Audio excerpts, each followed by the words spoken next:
A zapravo može da bude da je sve vrijeme to poziv, da vam Bog kuca, obrati mi se, ali dođi mi kroz post, dođi mi da se pričestiš, da uzmeš moje telo Hristovo, krv Hristovu, da se sjedinite sa Božjim krstom da bi lakše mogli da nosite svoj sopstveni krst. Jer život zaista na kraju krajeva nije bajka, iako sam ja mislila da jeste i da treba da bude, nije bajka. On može samo da liči na slikama kao da je bajka, ali nije bajka. Mi jako moramo da se borimo sa svojim strastima kroz život, mi jako moramo da se čistimo od svojih grehova.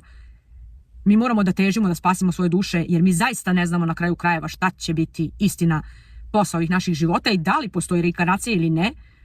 Mi zaista bi trebali za svaki slučaj da budemo što je više moguće bolji do kraja našeg života.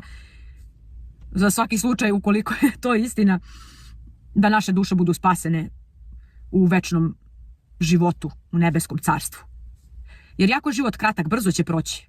I na kraju će biti najvažnije koja smo dela ostavili kao duše na ovoj planeti kada odemo, a ne šta smo materijalno stekli i koliko smo postali slavni ili poznati.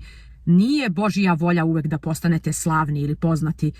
Mi kad smo mladi, mi mislimo mi možemo sve, mi smo moćni, mi ćemo biti zvezde, mi želimo da se ugledamo na nekog idola, a zapravo nešto vam se ne da, pa vam se ne da i ne otvara.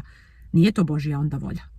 Onda shvatate da nije sve u vašoj moći, onda shvatate da nije sve u vašoj vizualizaciji, jer sve ste probali, ali ta želja vam se ne ostvaruje, jer nije i Božja volja.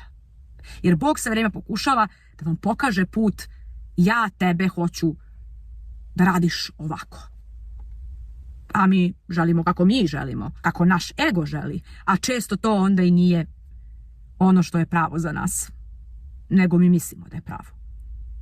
A kada Bog želi da pokaže svoju volju, život može da postane potpuno drugačiji od onoga što ste vi mislili da treba da bude. I da vas povede potpuno novim putevima.